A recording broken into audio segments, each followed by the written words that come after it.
Salut, moi c'est Mabel, je fais des vidéos dans lesquelles je décrypte l'actualité politique africaine et surtout togolaise.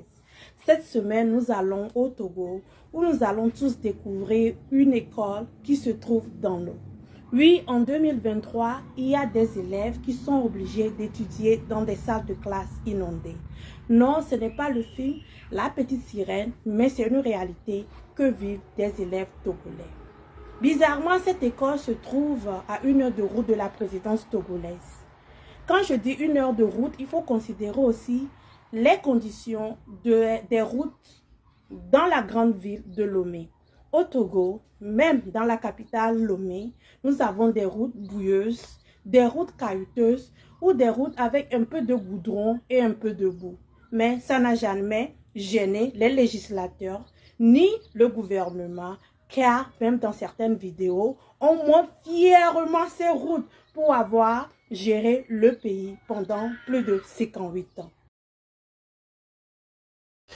Ici, nous sommes à Agua Zongo ou Aoussa Zongo, le quartier qui abrite l'école primaire publique de la localité, communément appelée EPP Palongo, qui comporte 3 groupes dans la commune Agonive 4. Créé en septembre 1978, l'EPP Aoussa Zongo baigne dans un état criard d'insalubrité. Elle, c'est la directrice du groupe A qui, après avoir passé 14 ans dans l'établissement, a fini par s'habituer à la vie aquatique. Tel que vous le voyez, c'est ce que nous vivons, les enseignants et les élèves. Quand la saison pluvieuse arrive, toute l'école est inondée. Et puis, l'insalubrité aussi est criarde. Malgré nos efforts pour maintenir l'école propre, les riverains viennent déféquer. Et on jette les sachets d'ordures et de caca dans l'établissement parce que les portes métalliques de la clôture ont été volées. Donc c'est une zone même où les sans-abri de la douane, c'est ici qu'ils passent la nuit. Donc ils commettent des dégâts à chaque fois. Nous sommes exposés aux maladies liées à l'insalubrité. Même les élèves n'ont pas d'outils de travail parce que chaque fois ça tombe dans l'eau. Et les parents sont réticents pour réacheter chaque fois. Les sacs des élèves dans l'eau, les cahiers, les livres, ça tombe parfois dans l'eau. On tentait de fixer le masque. Il y a un petit passage là. Vous n'avez pas vu le passage là? C'est là qu'il passe.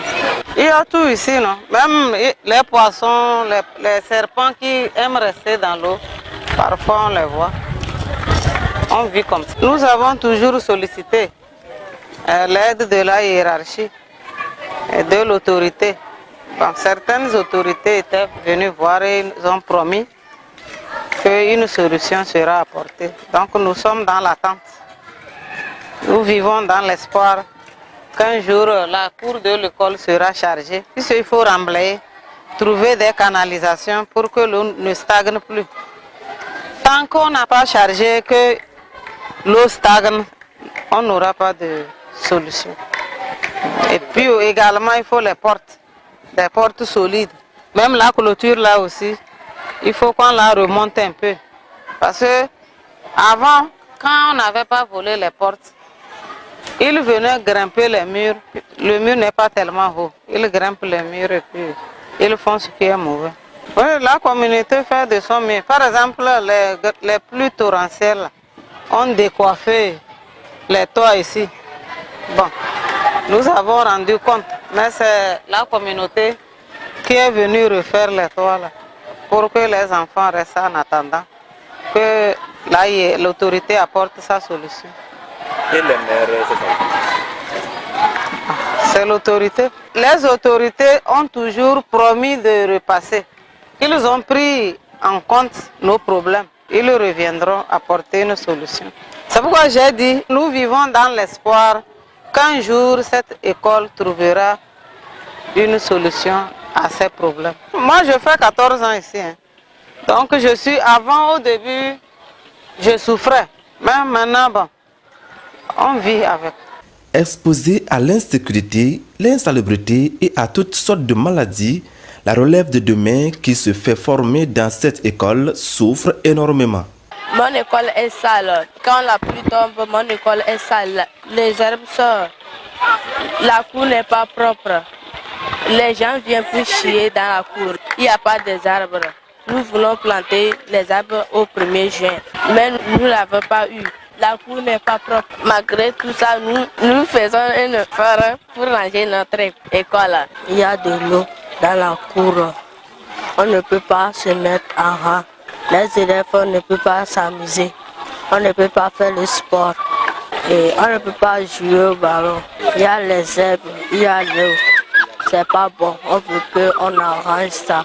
Enseignant au CM2 groupe B, Monsieur Badassina Kondo Abalo fête ses 9 ans dans cette école qui pourrait servir de site du sport d'aviron. Depuis mon arrivée, déjà il y avait l'eau.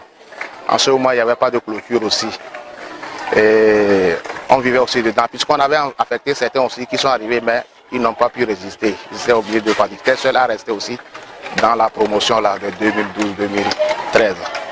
Et je vais dire que depuis ce jour-là, bon, la population s'est manifestée pour pouvoir chercher des moyens, faire la clôture. Nous, on croyait qu'après la clôture, il n'y aura plus l'eau.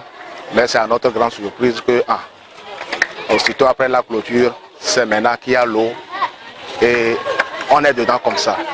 Je fais déjà 9 ans, je suis habitué. Au début, je n'étais pas content, mais maintenant moi je suis habitué, mais on est toujours dans l'eau. Des fois même tu...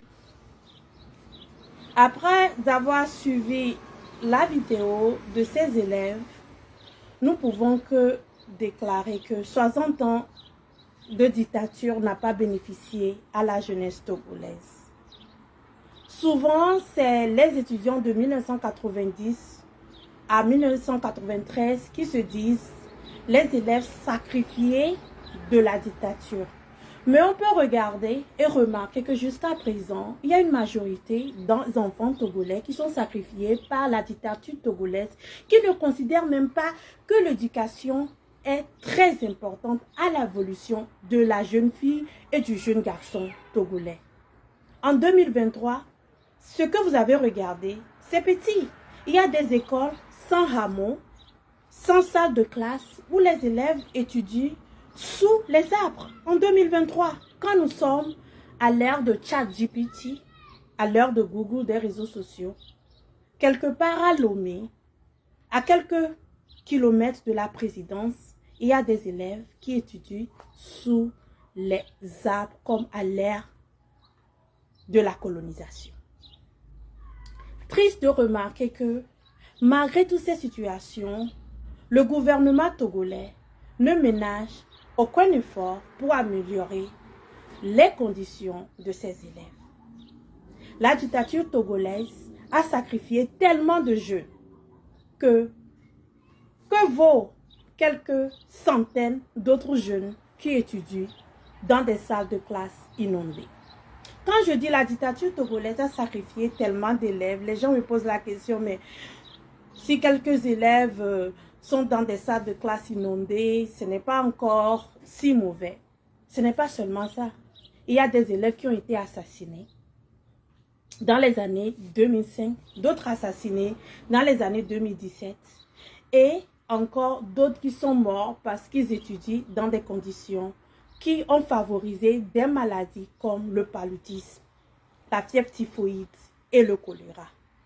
Au Togo, la jeunesse est sacrifiée pour pouvoir garder un pouvoir vieux de 60 ans.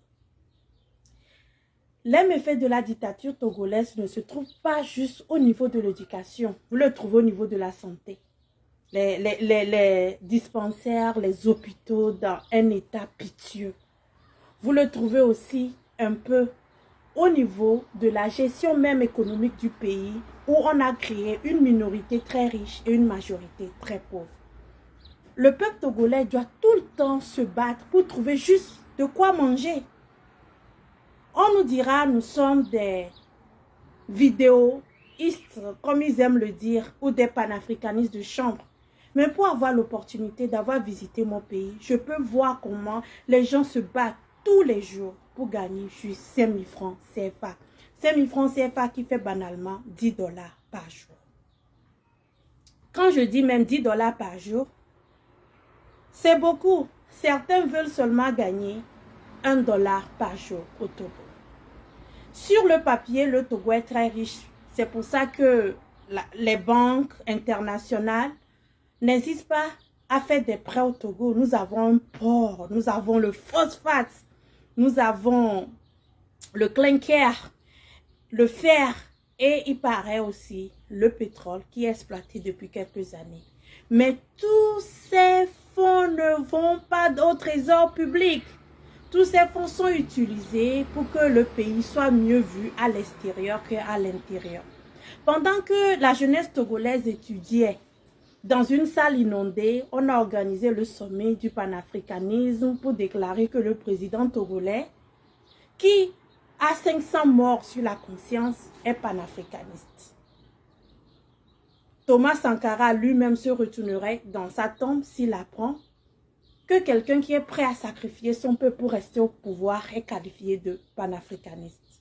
Mais c'est ce que vit le peuple togolais tous les jours.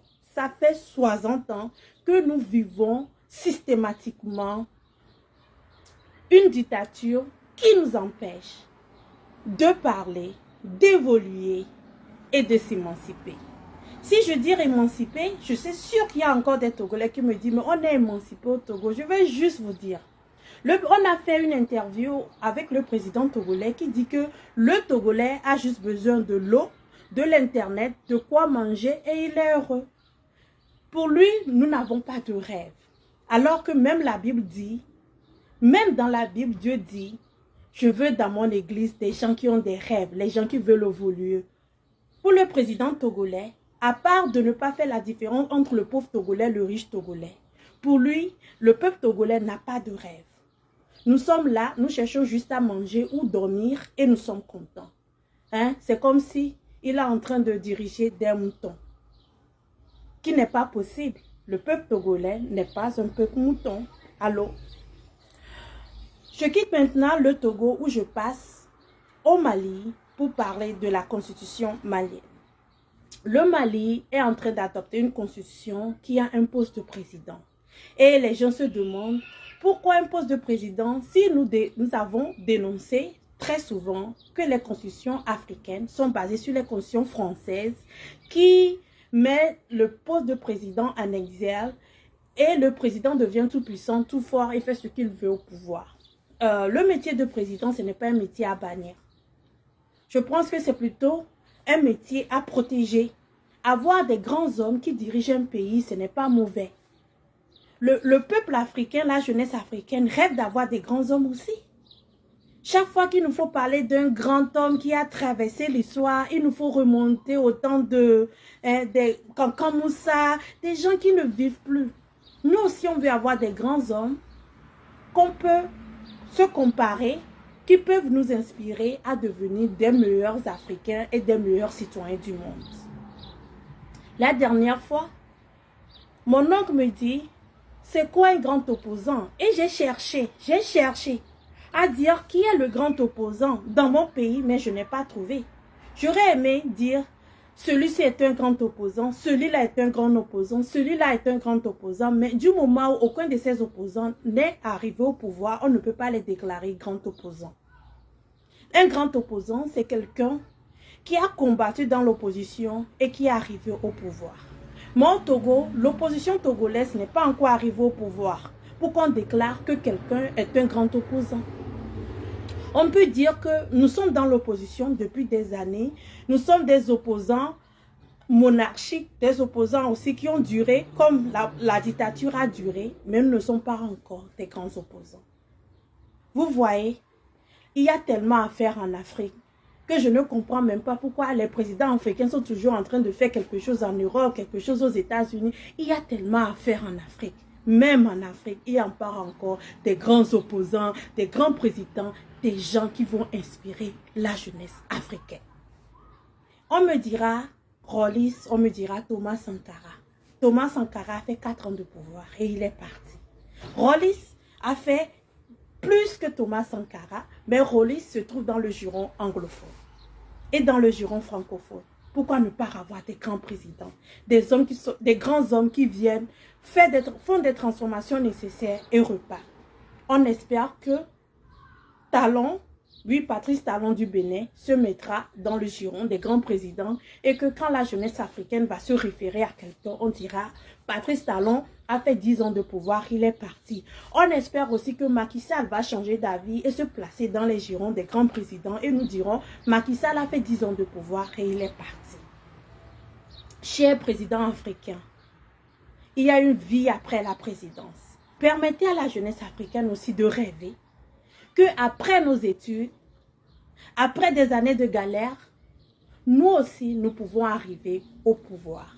Ne soyez pas comme le président togolais, que vous savez comment il est arrivé au pouvoir, qui dit que le peuple togolais a juste besoin de boire, de manger et d'Internet. Permettez à la jeunesse africaine de rêver d'une Afrique meilleure, car le rêve est très important. Pour conclure, on dira que le chantier qui se trouve en Afrique est tellement important que nos présidents doivent penser se dévouer à l'Afrique, à la jeunesse africaine, au peuple africain, avant de penser à autre chose. Merci et bonne soirée.